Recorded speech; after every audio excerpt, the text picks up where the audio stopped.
하나님께서 우리에게 주시는 생명의 말씀입니다. 창세기 6장 1절부터 10절까지의 말씀입니다. 한 절씩 교독하겠습니다. 사람이 땅 위에 번성하기 시작할 때에 그들에게서 딸들이 나니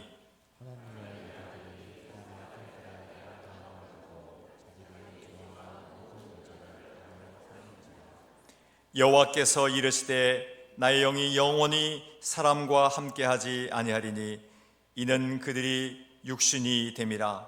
그러나 그들의 날은 120년이 되리라 하시니라.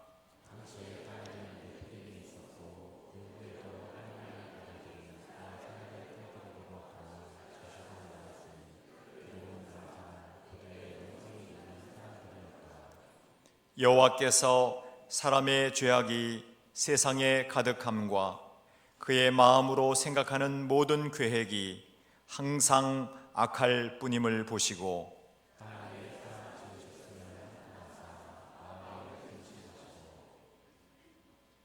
이르시되 내가 창조한 사람을 내가 지면에서 쓸어버리되 사람으로부터 가축과 기는 것과 공중의 새까지 그리하리니 이는 내가 그것들을 지었음을 한탄함이니라 하시니라. 이것이 노아의 족본이라. 노아는 의인이요 당대의 완전한 자라. 그는 하나님과 동행하였으며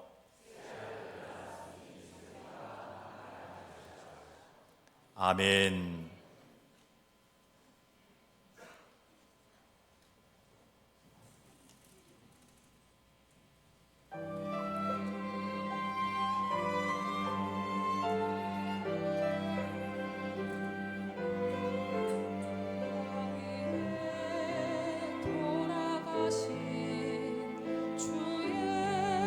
십자가 무릎 꿇고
아멘. 할렐루야. 하나님을 찬양합니다.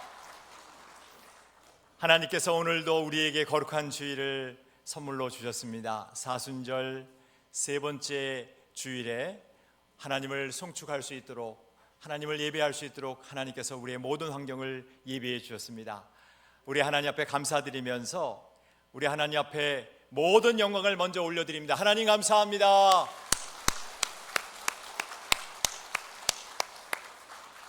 또 우리 하나님의 말씀으로 옆에 계신 분들을 환영하고 또 축복하기를 원합니다.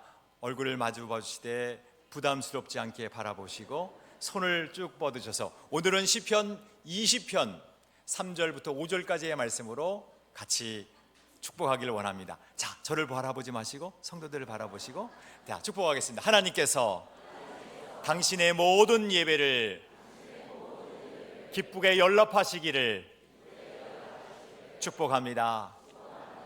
하나님께서 당신의 모든 계획을 성취하시기를 축복합니다. 하나님께서 당신의 모든 기도를 응답하시기를 축복합니다. 아멘. 오늘은 공의와 사랑의 하나님 설교 시리즈 두 번째 시간입니다. 우리는 지난주에 출애굽을 통해서 애굽의 신들을 심판하시는 공의의 하나님, 그리고 이스라엘 백성들에게 은혜를 베풀어 주셔서 출애굽을 시키시는 그 사랑의 하나님을 말씀을 통해서 배웠습니다. 오늘은 노아의 홍수 사건을 통해서 공의의 하나님과 사랑의 하나님을 말씀을 통해서 깊이 배우고 또 하나님을 경외하고 또 하나님을 예배할 수 있기를 소망합니다. 노아 당시에 그 시대적 상황을, 영적인 그 기상도를 잠깐 말씀을 드리고 싶습니다. 무엇보다도 창세기 6장 2절 말씀에 기록되어 있는 말씀대로 하나님의 아들들이 사람의 딸들의 아름다움을 보고 자기들이 좋아하는 모든 여자와 아내로 삼았다. 그 여자들을 아내로 삼았다라고 하는 말씀이 기록되어 있습니다. 이 말씀의 뜻은 바로 하나님의 아들들이 자신의 정체성을 망각하고 혼합됐다라고 하는 것을 말씀하고 있습니다.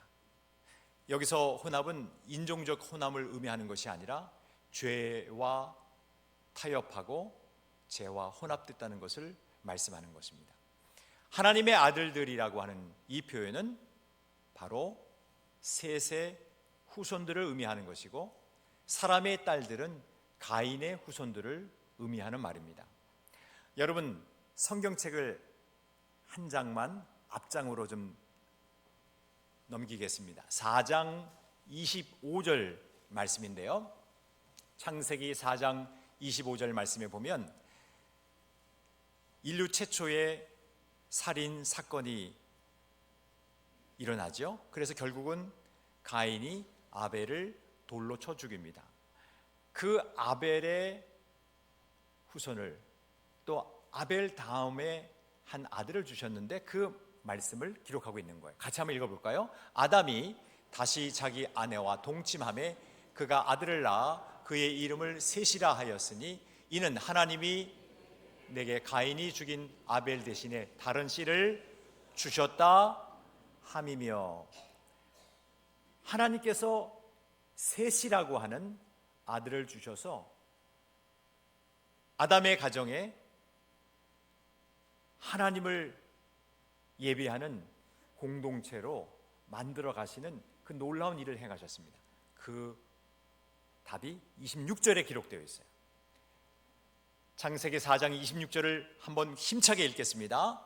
셋도 아들을 낳고 그의 이름을 에노스라 하였으며 그때의 사람들이 비로소 여호와의 이름을 불렀더라. 그때의 사람들이 비로소 여호와의 이름을 불렀더라. 예배 공동체가 됐다는 말이에요.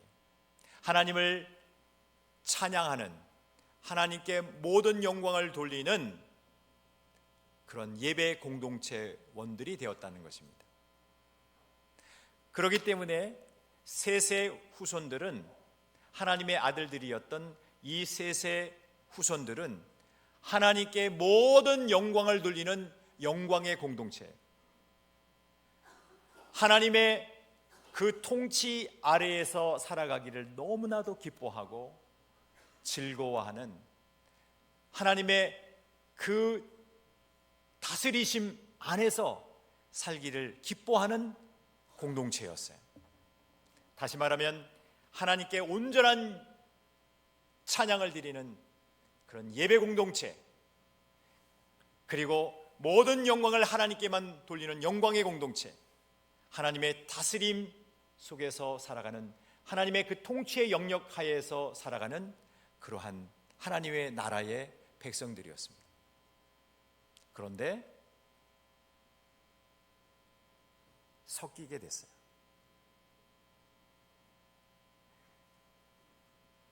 하나님의 나라의 아들들, 셋의 후손들이 하나님께 대항하고 하나님의 말씀에 거역하는 이 가인의 후손들의 딸들과 섞이게 됐습니다. 혼합하게 됐어요.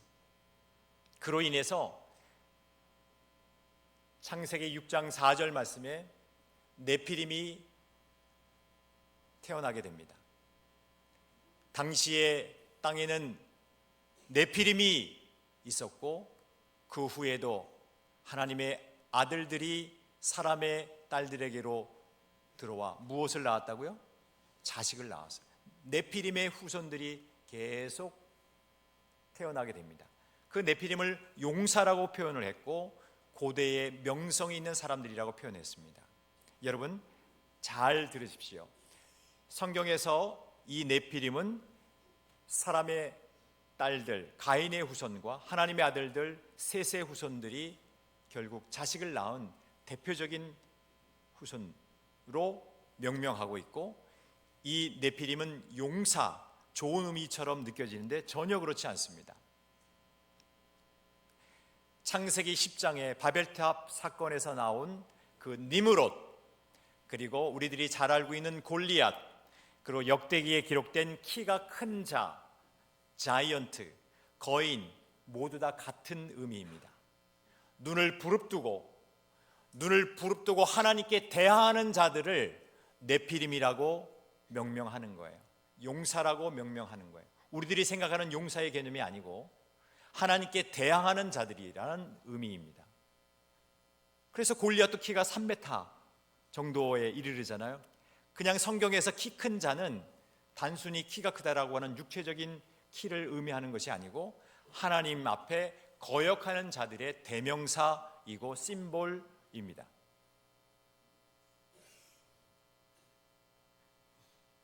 성경은 창세기 6장 5절에서 여호와께서 사람의 죄악이 세상에 가득함과 그의 마음으로 생각하는 모든 계획이 항상 악할 뿐임을 보셨다고 말씀하시면서 온 세상에 죄악이, 그 섞임이, 그 혼합이 가득했다고, 관영했다고 말씀하고 계세요.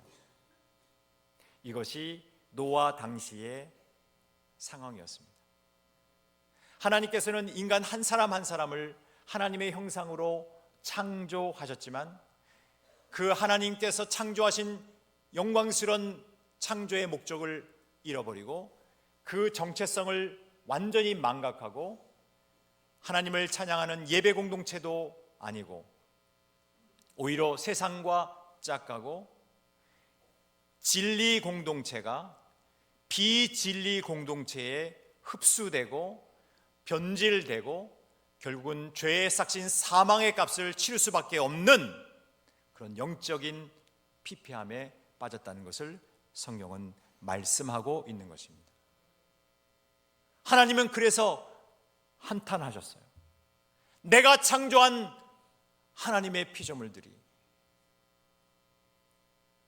하나님의 영광을 잊어버리고 비진리 공동체에 흡수되어 변질되어 버렸으니 하나님께서 한탄하시고 근심하셨다고 성경은 말씀하고 계십니다. 그것이 6장 6절의 말씀입니다. 이러한 상황 속에서 하나님께서는 하나님의 되심을, 하나님 되심을 우리에게 계시하셨어요. 공의의 하나님께서는 물로 그 홍수로 심판하셨습니다. 이것이 공의의 하나님이세요. 여러분, 하나님께서는 공의의 하나님이 되십니다. 사랑의 하나님이실 뿐만 아니라 공의의 하나님도 되십니다. 창세기 6장 7절에 있는 말씀인데요, 이르시되 내가 창조한 사람을 내가 지면에서, 함께 읽겠습니다. 쓸어버리되 사람으로부터 가축과 기는 것과 공중의 새까지 그러하리니 이는 내가 그것들을 지었음을 한탄함이라 하시니라. 하나님께서 심히 보시기에 좋았던 그 하나님의 형상들인 사람들을 심지어는 쓸어버리겠다고 하는 말씀까지 하셨어요. 왜요? 완전히 변질되었기 때문에. 하나님의 그 창조의 목적을 잃어버리고 자신의 정체성을 망각했기 때문에 그런 겁니다. 그것이 죄예요. 7장 11절 말씀을 보겠습니다. 노아가 600세 되던 해에 둘째 달 곧 그 달 11의 날이라. 함께 읽겠습니다. 그날에 큰 기품의 샘들이 터지며 하늘의 창문들이 열렸다고 그랬어요. 우리들이 생각하는 바다가 있잖아요. 우리들이 알고 있는 그 바다에 깊은 샘들이 터졌습니다. 대지각 대변동이 일어난 거예요. 그리고 우리들이 보는 하늘이 있지 않습니까? 그 하늘 궁창에, 더 높은 그 궁창에 창문들이 열렸습니다.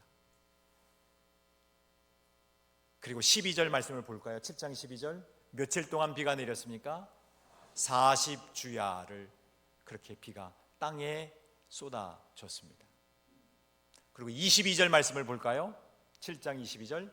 육지에 있어 그 코에 생명의 기운에 숨이 있는 것은 어떻게 해요? 다 죽었더라. 죄의 삭은 사망이니라. 죄의 삭은 사망이니라. 하나님의 말씀 그대로 공의의 하나님께서는 그렇게 행하셨습니다. 여러분, 우리는 하나님을 경외할 줄 알아야 돼요. 하나님을 경외하지 않으면 하나님의 심판을 받을 수밖에 없습니다. 이것이 하나님의 공의입니다. 그런데 동시에 우리 하나님께서는, 사랑의 하나님께서는 노아에게 은혜를 베풀어 주셨어요. 6장 8절 말씀입니다. 함께 읽을까요? 노아는 여호와께 은혜를 입었더라. 그러나 노아는 여호와께 은혜를 입었더라. 여러분, 너무나도 귀한 사랑의 하나님을 인식할 수 있는 말씀입니다. 하나님께서 어떻게 은혜를 베푸셨습니까? 노아에게. 6장 15절 말씀을 보실까요? 하나님께서 방주를 만들라고 하시면서 방주의 설계도를 주셨어요. 길이가 몇백 규빗입니까? 300규빗. 너비는 50규빗. 높이는 30규빗이에요. 자, 저처럼 손을 한번 들어보세요.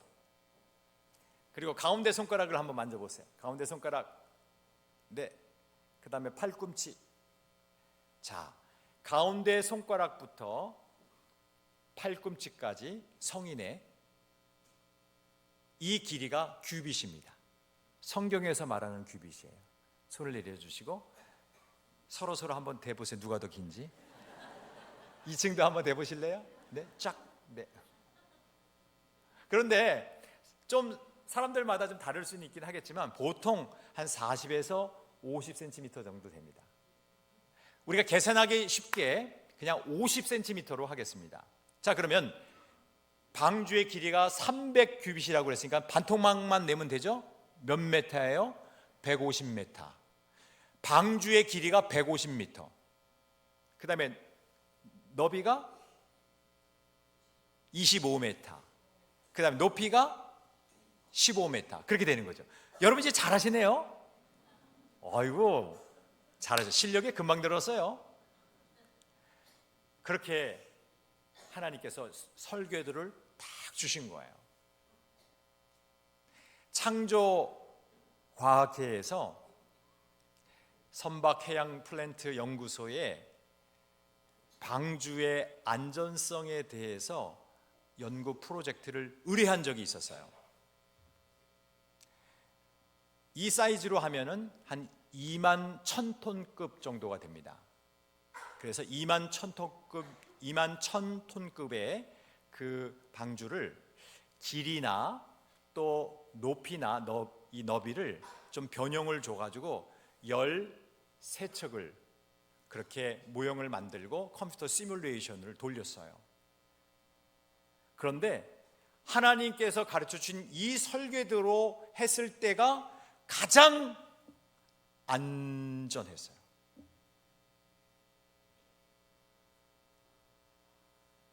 놀래야 되는 거예요? 그렇지, 놀래야지. 네, 정말 놀랄만한 일입니다. 왜냐하면 좀 선박이 혹은 배가 안전하다, 뭐 방주가 안전하다 할 때는 보통 이렇게 구조적으로 안전한가, 또 어떻게 보면 이게 복원에 있어서 안전한가, 또 이 파랑, 쾌적함을 의미하는 거죠.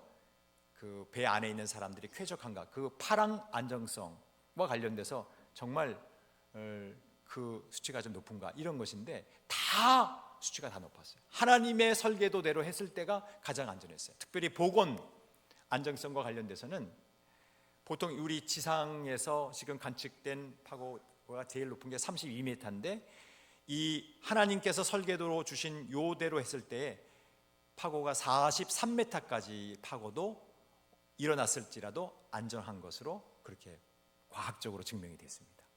대단한 하나님의 지혜예요. 하나님께서 그렇게 설계도를 주셔서 노아는 그렇게 준행했을 뿐인데 하나님이 주시는 안정성을 확보하게 됐던 것이죠. 여러분, 하나님은 그렇게 노아에게 은혜를 베푸셨어요. 그리고 7장 15절 말씀을 보시면 노아가 깜짝 놀랄 만한 일이 벌어졌습니다. 무릇 생명의 기운이 있는 육체가 둘씩 노아에게 나와 방주로 들어갔으니. 여러분, 여기에서 이 말씀을 읽으면서 하나님의 은혜를 느낍니다. 노아가, 여러분 지금 감정에 이입이 없으셔서 저가 좀 놀래고 있는데, 노아가 새 잡으러 가지 않았어요. 노아가 코끼리 잡으러 가지 않았어요. 다시 한번 15절 말씀 보실래요? 7장 15절. 노아에게 나와와. 여러분 감탄해야 되지 않을까요? 우와, 정말 잘하셨어요. 놀라지 아니할 수 없는 일이에요. 여러분, 이 세상에 얼마나 많은 종들이 있습니까? 그 모든 그 피조물들을 다 둘씩 잡아 오려고 그러면 얼마나 힘들었겠어요. 다 기어온 거야. 하나님께서 그런 거 못 하시겠습니까? 다 온 우주 만물을 창조하신 그 창조주 하나님, 그 하나님께서 그걸 못 하시겠어요? 12절 말씀을 보실까요? 7장 12절. 심지어는 하나님께서 창세기 7장 12절입니다. 그 문을 닫으셨어요. 누가 닫으셨다고요? 창세기 7장 12절에 보니까 하나님께서 그 방주의 문을 닫으셨어요. 이것이 은혜예요.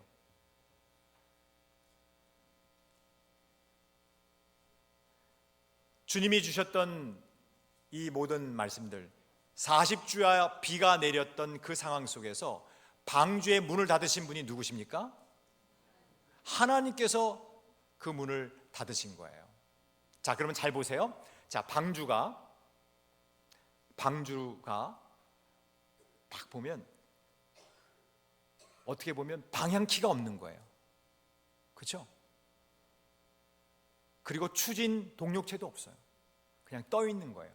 이것은 무슨 말이죠? 하나님께서 그 방주를 인도하신다는 거예요. 하나님께서 그 암수 둘씩 다 나오게 하셨고, 하나님께서 40일 비가 내리는 그 직전에 바로 처음 시작부터 문을 하나님께서 닫으셨어요. 하나님께서 다 주관하신다는 것을 우리에게 알려주시면서 하나님만 신뢰할 것을 말씀하시면서 노아에게 은혜를 베푸신 거였습니다. 너무 놀랍지 않습니까? 이것이 바로 사랑의 하나님이셨습니다.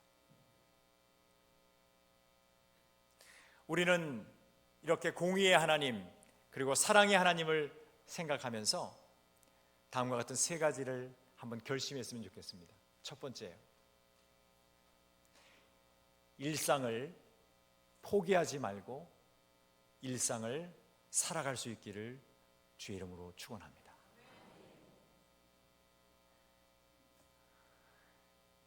창세기 6장 9절의 말씀, 10절에 있는 말씀이에요. 먼저 9절 말씀 보면 노아의 족본이라 노아는 의인이요 당대의 완전한 자라. 함께 읽겠습니다. 그는 하나님과 무엇했다고 그랬어요? 동행했다고 그랬잖아요. 그렇죠? 근데 그 동행을, 이 동행이란 말은 히브리어로 할라크라고 하는데 걷는 거예요. 누구와 함께 걷다라가 바로 이 할라크, 동행하다라는 말인데, 이 동행한다는 말을 창세기 6장 10절에 다음과 같이 재설명했는데 너무 놀라운 말이에요. 보세요. 새 아들을 낳았으니, 자녀를 출산하는 것이 동행이라고 하는 것과 같이 연결되어 있어요. 놀라운 말입니다. 일상이에요. 심지어는 창세기 5장 21절에 보면 에녹에 관한 스토리가 나와 있는데, 에녹은 65세에 무드셀라를 낳았고, 22절입니다. 무드셀라를 낳은 후 300년을 하나님과 동행하였으며, 같이 읽겠습니다. 자녀를 낳았으며 그랬어요. 동행은 일상이에요. 자녀를 낳는 것과 같은 그런 일상들을 살아가는 거예요. 우리 사랑하는 우리 대한민국도 생육하고 번성할 수 있기를 소망합니다. 네. 저출산의 위기 속에서 이 에녹이나 또 노아는 그렇게 하나님과 함께 걸어가면서 자녀를 낳았어요. 여러분, 일상이 아무리 버겁다 할지라도, 힘겹다 할지라도 일상 속에서 포기하지 마시고 하나님께서 주신 그 일상을 살아갈 수 있는 여러분들이 다 되시기를 주의 이름으로 축원합니다. 두 번째로는 환경을 탓하지 말고 하나님의 말씀을 늘 묵상할 수 있기를 축복합니다. 환경이 어렵고 힘든 것은 사실이지만 너무 분노의 감정만 표출하지 말고, 그 환경을 탓하지 말고 하나님의 말씀을 늘 묵상하고 하나님의 말씀으로 되돌아가서 하나님께서 무엇이라 말씀하시는지에 집중할 수 있기를 소망합니다. 창세기 5장 21절 말씀으로 다시 한번 가볼까요? 에녹은 65세에 누구를 낳았습니까? 무드셀라를 낳았어요. 여러분들이 지금 아무런 감흥이 없죠?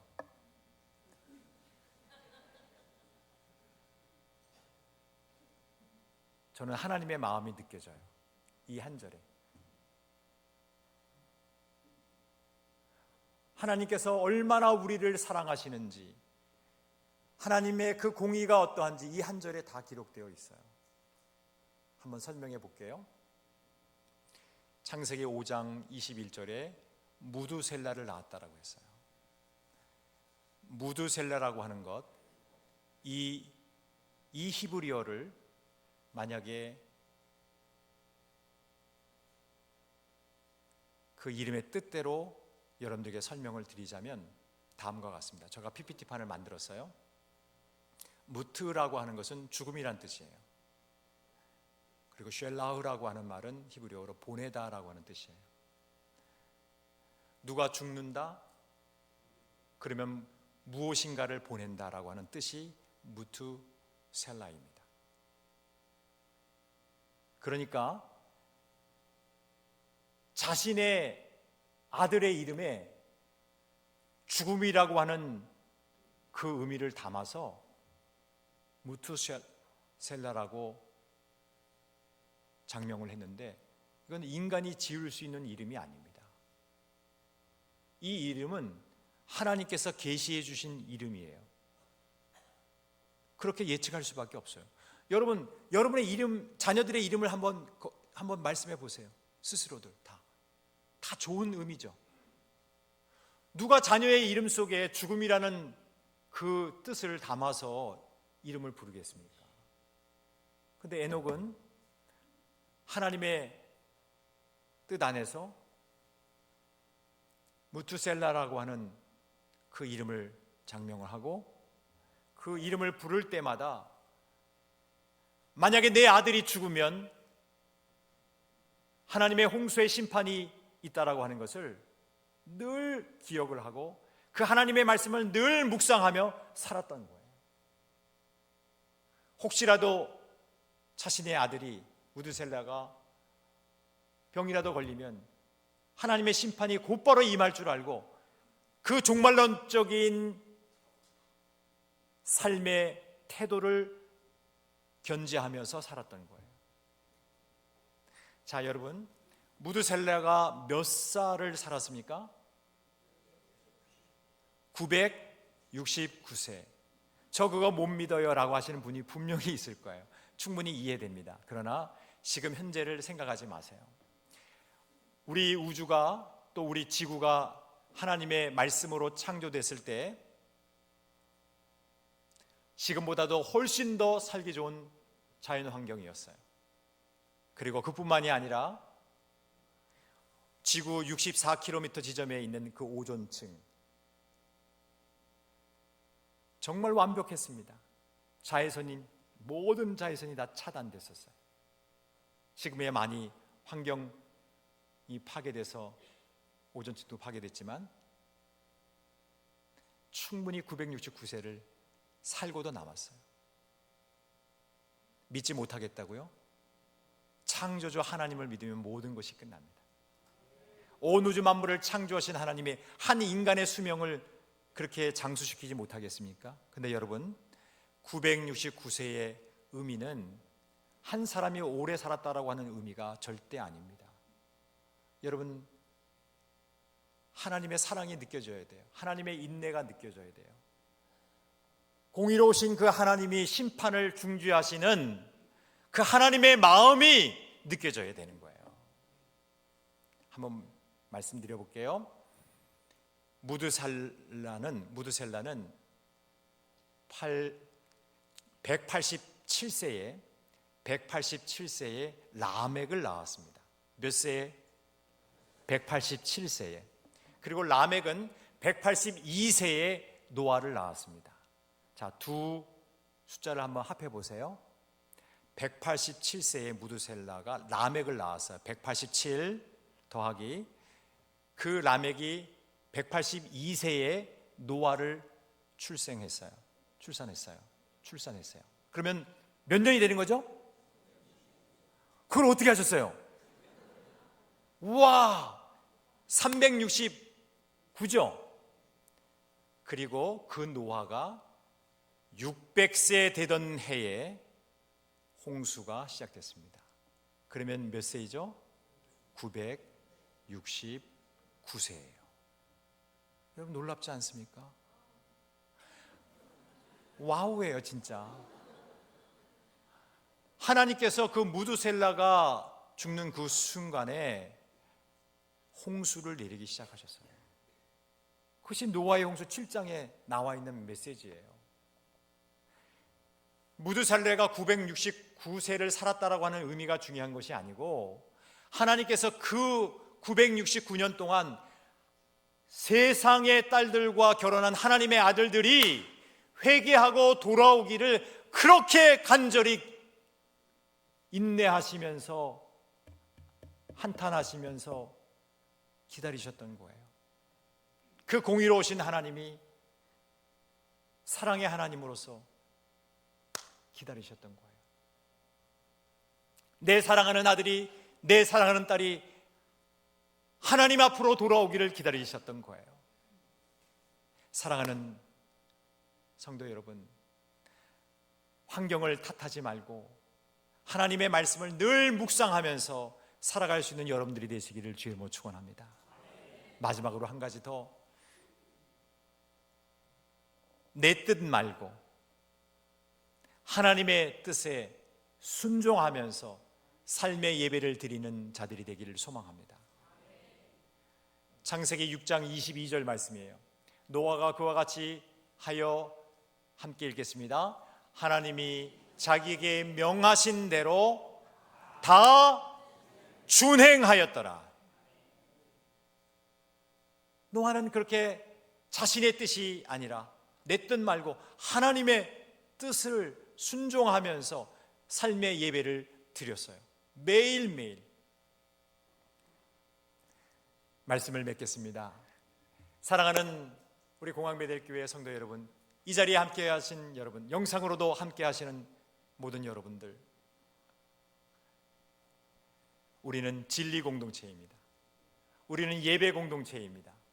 우리는 하나님의 영광을 반사하는 영광의 공동체입니다. 그리고 우리는 하나님의 통치 아래에서 하나님을 유일하신 왕으로 섬기는 그런 하나님의 나라의 공동체입니다. 이 진리 공동체가 비진리 공동체에 흡수되는 일이 없고 변질되는 일이 없고 오직 하나님만을 영화롭게 하는 하나님의 나라의 공동체가 되기를 간절히 소망합니다. 여러분, 손을 한번 이렇게 들어주시고 힘차게 한번 외쳐볼까요? 오늘 주신 저가 3가지 권면 말씀 준비되셨습니까? 네. 일상을 포기하지 말고 일상을 당당히 살아내라. 환경을 탓하지 말고 하나님의 말씀을 묵상하라. 내 뜻 말고 하나님의 뜻대로 순종하며 삶의 예배를 드리라. 아멘. 우리 한번 자리에서 기립하시겠습니다. 삶의 예배라고 하는 찬양이 있습니다. 오늘 주신 생명의 말씀을 생각하면서 우리 모두 다 주님이 그렇도록 원하신 그런 예배 공동체로서 삶으로서 예배드리는 우리 모든 분들이 되시기를 주의 이름으로 축원합니다. 함께 찬양하겠습니다.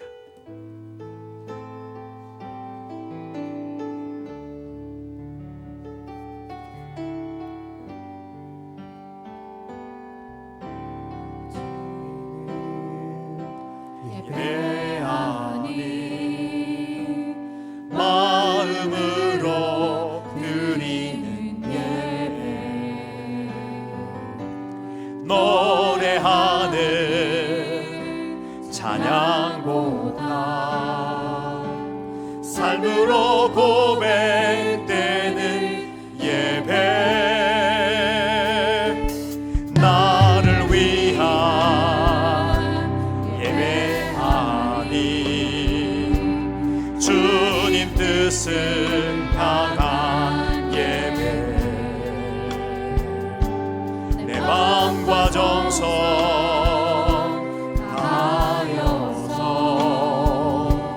주 앞에 드려지는 예배,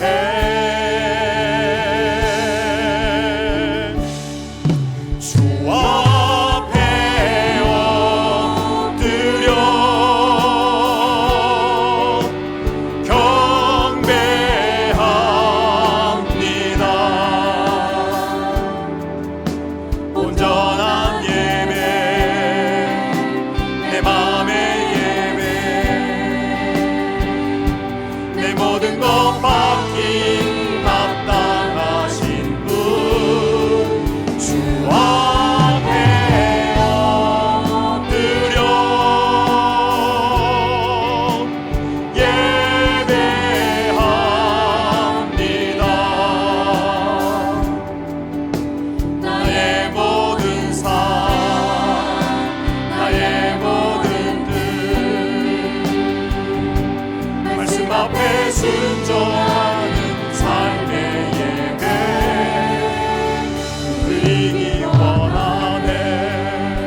나를 위한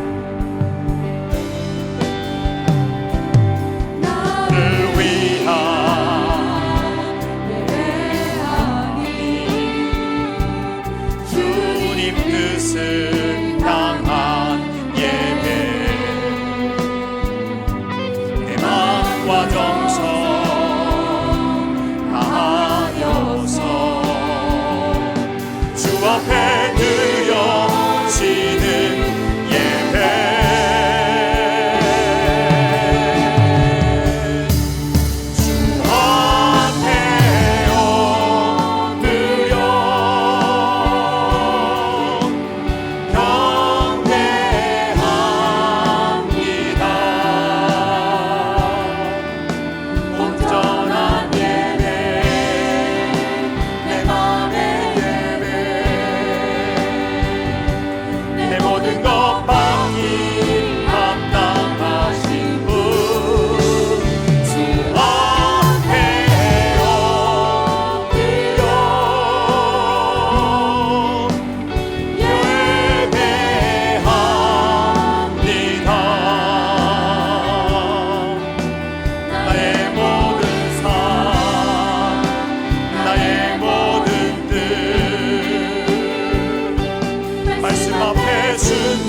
우리 한번 두 손을 하나 앞에 높이 드리겠습니다. 하나님, 우리를 진리 공동체로 그리고 예배 공동체로 부르신 하나님을 찬양합니다. 주님, 이 세상 속에서 죄악과 짝하거나 흡수되거나 변질되지 않게 해주시고, 주님, 진리 공동체를 사수할 수 있는 예배 공동체의 원으로서 하나님의 나라의 공동체로 살아가게 해 주시옵소서. 오늘 주신 권면의 말씀처럼 일상을 포기하지 말고 일상을 당당히 살아내게 해주시고, 환경을 탓하지 말고 늘 하나님의 말씀을 묵상하며 나의 뜻이 아닌 하나님의 뜻대로 순종하며 삶의 예배를 드리는 하나님의 사람 되게 해 주옵소서. 주여 한번 크게 외치고 동성으로 기도하겠습니다. 외칩니다. 주여! 살아계신 하나님, 우리를 불쌍히 여겨주시고 주님, 우리를 긍휼히 여겨주시옵소서. 주님, 우리를 하나님의 자녀로 삼아주소서.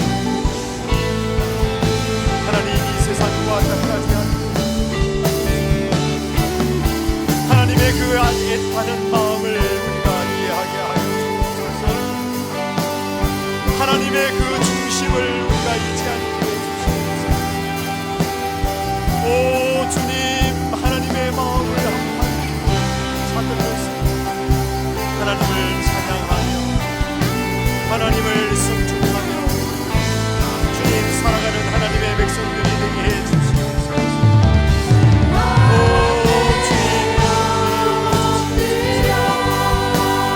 우리를 불쌍히 여겨주시옵소서. 예배하는 하나님의 백성들이 되게 하옵소서.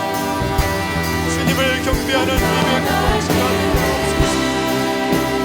진리를 파수하는 하나님의 백성들이 오직 하나님과 하나님의 사랑이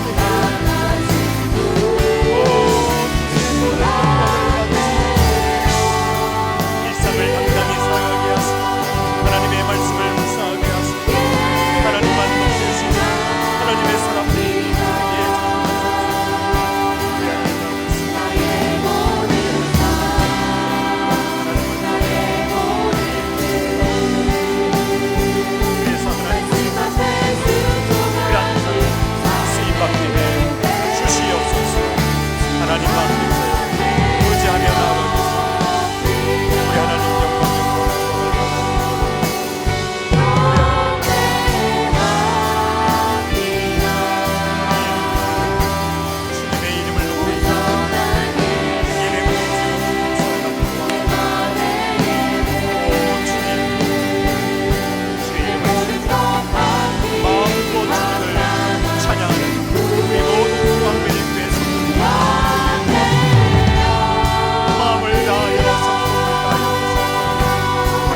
높이시고 하나님의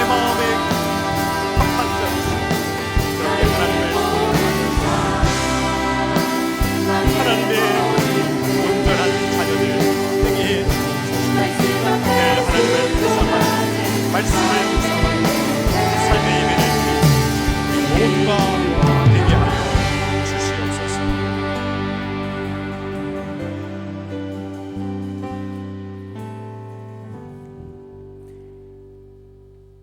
공의의 사랑에 또 하나님 아버지 보시기에 좋았더라 하시며 기뻐하셨던 하나님의 형상들인 인간들을 그 정체성을 망각하고 비진리 공동체에 흡수되고 변질되자 하나님께서는 그렇게 한탄하시고 심판하셨음을 배웠습니다. 우리 하나님의 마음이 얼마나 아프셨을까요? 우리 모두가 회개하며 하나님께로 돌아오기를 바라는 하나님의 마음을 알아차리며 하나님을 예배하는 공동체, 진리 공동체, 하나님께 영광을 돌리는 또한 하나님의 통치하에서 하나님을 유일한 왕으로 모셔 살는 하나님의 나라의 공동체원이 되게 하여 주시옵소서. 노아에게 은혜를 베푸신 사랑의 하나님 아버지, 우리 모두 다 일상을 포기하지 말고 일상을 당당히 살아가게 하시고 환경을 탓하지 말게 하시고 하나님의 말씀을 묵상하게 하시고 나의 뜻 말고 하나님의 뜻에 순종하며 삶의 예배를 드리게 하옵소서. 다시 오실 예수 그리스도의 이름으로 기도하옵나이다. 아멘.